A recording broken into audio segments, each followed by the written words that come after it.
What's up, guys? My name is Jimmy Champagne, and today we're here on my set, and two things are different. The first is I'm sitting down because I have a guest, my friend Alex from Broke Horror Fan.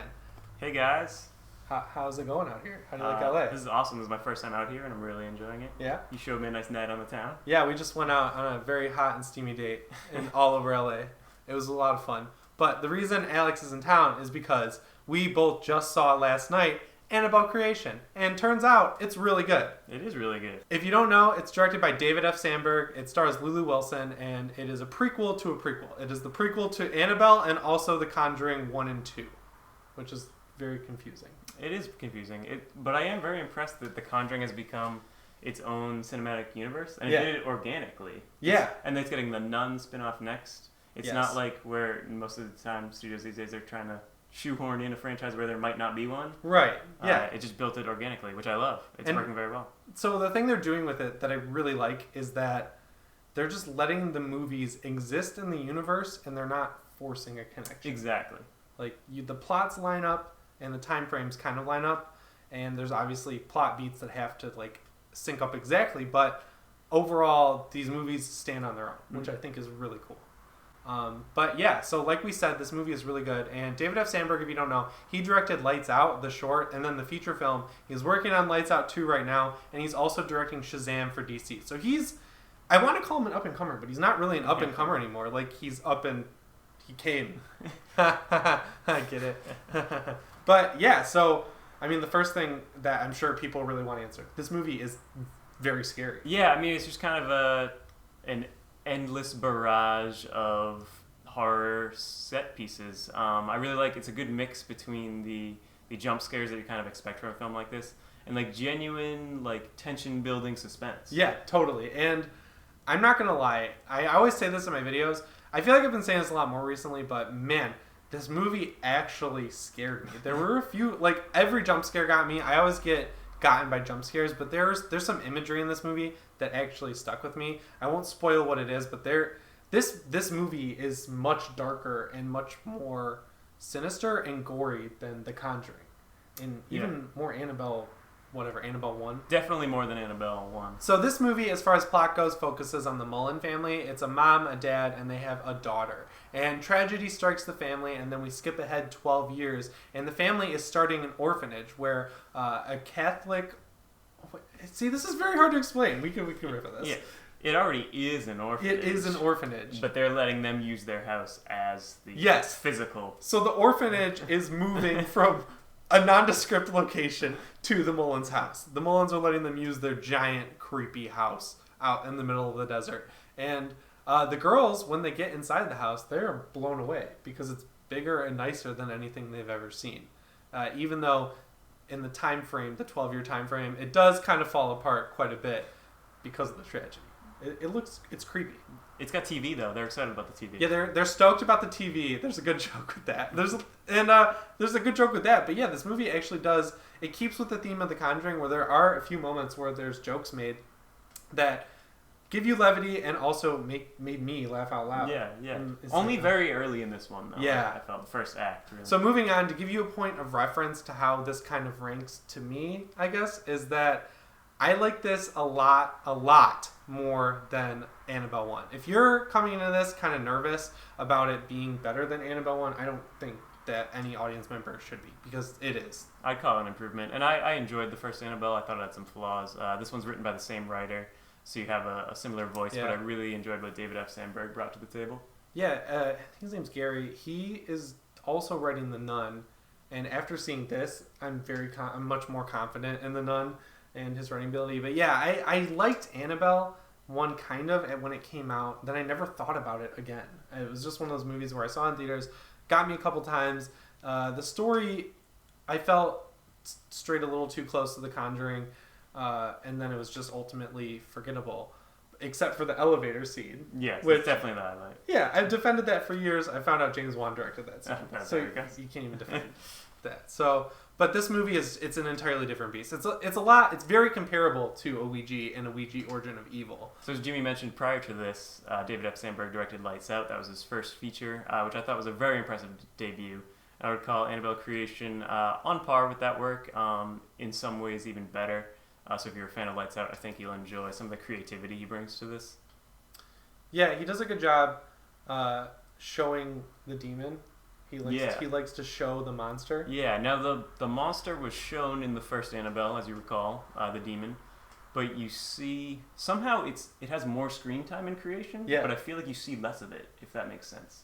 Yeah, you always see it through like a dirty mirror or like running through a shadow. And a lot of darkness, which makes he definitely brought some things that he learned in Lights Out in terms of playing in the darkness. Oh, there are multiple callbacks. There's even a scene that's just a direct, like straight up homage to Lights Out. And that's going back to the kind of I'm kind of up and down on the whole like relentless scares thing, because now I'm thinking about it, and a lot of them did really work for me. They definitely work. My only concern is that it comes not necessarily at the expense of the plot, but there's not a whole... Considering it's a prequel that you're kind of world building here, you're trying to build up to a point. But yeah, going back to how this movie connects to the original Annabelle, that's something that I just really didn't like. Honestly, it felt unnecessary, the way it connects. I thought it felt a little tacked on. It won't ruin the movie for you if you're a fan of it. But also, I didn't feel 100% necessary. I think it will confuse some people. But I will say, if you haven't seen the first Annabelle, you can still go into this and have a great time. Yeah, and honestly, if you haven't seen the first Annabelle, the gripe I have probably won't affect you. So, I think if you haven't seen the first Annabelle and you just didn't go see it because you heard that it was bad, I think you're in a great spot to go see this movie, because I think you could just... At this point, you could just ignore the first Annabelle. Yeah, even without seeing the Conjuring films, which I highly recommend you do see if you haven't. But you could go into this one blindly and still have a great time. Totally. And I think that's a really good way to build a film in this universe. Like, it could stand on its own. What I like, which David F. Sandberg has mentioned, what attracted him to this project, is that it was a prequel. And because of that, it's not like, let's say, Texas Chainsaw Massacre, the beginning... that was one of those prequels that took place almost immediately before the remake of Texas Chainsaw, where you had to build those characters into what you saw. Whereas this one, it's a whole different set of characters. I mean, there's definitely connective tissue to Annabelle, but it does stand on its own, and that's what drew him to the project, because he could do basically anything he wanted within that world, and it is a completely different film than the next Annabelle, the previous Annabelle, because they very easily could have quickly churned around Annabelle 2, taking the same plot. But they really didn't. They didn't recycle. It's all original. I will say, I know a lot of people had some gripes with the fact that the original Annabelle doll was a Raggedy Ann doll. There's a little wink to you people in the film, without giving anything away, that I think you'll enjoy. Yeah. And then also, David F. Sandberg fans, you will be happy to know that his wife does make it into the movie, so keep an eye out for her. That was a really cool Easter egg, I thought. And then there is another Easter egg, though, and I'm going to give you a spoiler warning in case... This is the tiniest Easter egg, so we're going to go 3, 2, 1. The call out to the nun. That's barely even a spoiler. Well, the fact that it exists. People will get mad. Yeah, no, that's true. I know a lot of you watched my Alien Covenant review, and people got very mad about very tiny details. Okay, then yes, it is a spoiler. I understand why they did it. Basically, if you've seen Batman vs. Superman, this is the best. You know that they kind of very forcefully foreshadow, the coming attractions, as it were. And they kind of do something not quite as blatant, but pretty blatant. I actually have a perfect way. We said spoilers, so we can talk about it. So do it. Okay, so this picture. See this picture? Oh, fancy. I hope this translates well on camera. I bet it doesn't, but how it changes. It changes from a guy to like a zombified guy. There's a photo of 3 nuns in Abbey, and the guy who's looking at the picture goes, "Oh, who's that?" And then in the corner, there's one of these of the nun from The Conjuring 2. It's just so tacky. Yeah, it definitely felt forced in there. Like that's 100% a studio note. They're like, oh, we have a new movie to promote pretty soon. What we spoke about earlier, how this has grown so organically. I believe this is the first time they've been in production on one movie when they knew this next movie was going to come out. Yeah, definitely. In other words, they were making Annabelle Creation while they already knew the Nun was going to be their next Conjuring Universe movie. So I feel like they pressured Yeah, David to put that in there. I can't imagine him doing that on his own. Yeah. It's not necessarily a bad thing. I understand why they had to do it. Once the nun comes out, people will go, oh, I get it. But certainly felt tacked on. But there's also 4 other girls as part of the orphanage. And to find one child actor, especially in a horror movie, that's good is a pretty rare feat. And I thought all 6 of these girls were pretty well cast. God, when you put it in perspective like that, right? Like, Jesus. Some of the other girls certainly aren't as developed as characters. But, right. I mean, everyone kind of pulled their weight when it was called for. Yeah, definitely. Everyone kind of gets their own scene too, which is nice. This movie is kind of long. Like, it's much longer than, I don't want to say than it needs to be, and I what I mean is it's much longer than they could have gotten away with if they really wanted to. Yeah, I think they probably could have trimmed the fat, which this movie doesn't really have any. It's pretty lean, like we mentioned before. It's kind of scare after scare after scare. But I think they kind of probably could have cut out some of the less effective scares. Yes. And that might have made the more effective scares even more powerful. Yeah, definitely. I definitely agree with that. And then you were also talking to me about the cinematography, which kind of seems like your department. So I'll just let you keep going. I mean, if you saw Lights Out, you know David F. Sandberg is a very visual director. I think that comes across pretty clear in his work. Yeah, he's because he used to be a digital animator, or he still is. Yeah, I think he still does. And he shot all his own shorts that they kind of got him to prominence as well. Now he's working with a different DP on this one. However, this guy's another very experienced cinematographer. He shot the Hills Have Eyes remake, High Tension, the Maniac remake, which I love how that's shot. He shot like incredible remakes, basically. Yeah, the Crazies. The Crazies. We just looked this up. Yeah, and we were very impressed. Yeah. So if you're ever remaking a classic horror movie, just think of hire this guy. So something that was like off to me was the parents. They're barely in the movie, and when they are, the one that you see the most just doesn't talk. He just kind of like grunts, which I think was supposed to be like funny, and it kind of was at first. There's a couple times where I laughed, but other times it's just like, why are you here? Yeah, it was a little odd. I mean, this movie doesn't have any A-list stars in it, but I mean, the parents, Miranda Otto plays the mother, who you might know from the Lord of the Rings movies. Right. She's bedridden throughout the whole film. Yep. So she doesn't get a whole lot. Which is weird. Yeah. She. Have you ever seen The People Under the Stairs? Yeah, of course. Did she remind you of the mom? Now that you mention it, yes. I just watched that movie recently. Great movie. She's dressed up just like the mom in People Under the Stairs.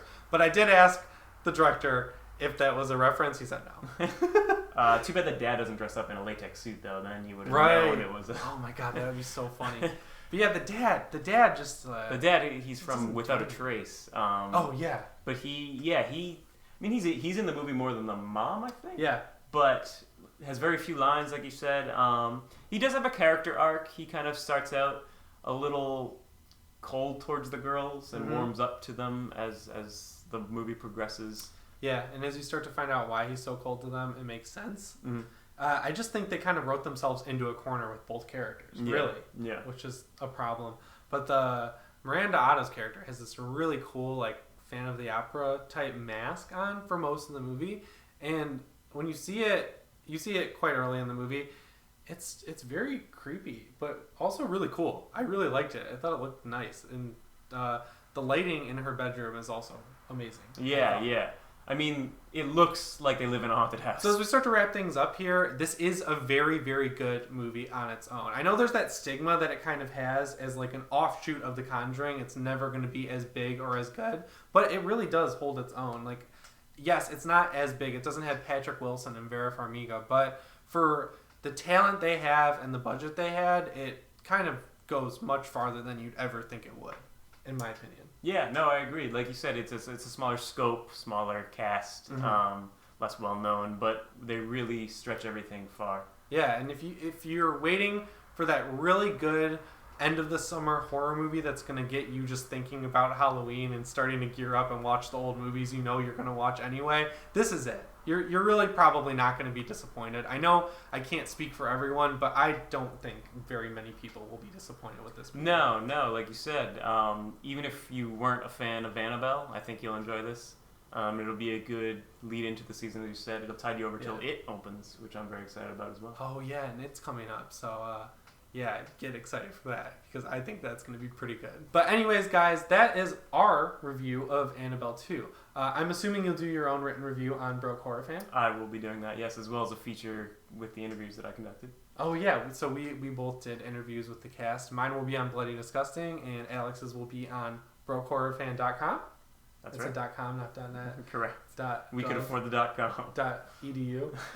I might get it. So I think we'll have to do more guest reviews in the future. You're always welcome when you're here in LA. I will be back then. I This think has been a lot of fun. Pretty good reason, right? Yeah. To come all the way out from Boston to California. You're footing the bill, right? Yeah, totally. You got that in your budget? Yeah, my YouTube money.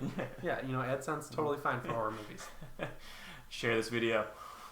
Yeah, like, comment, subscribe. But anyways, guys, I'm Jimmy Champagne, and I'll see you in the next one. Thanks for watching.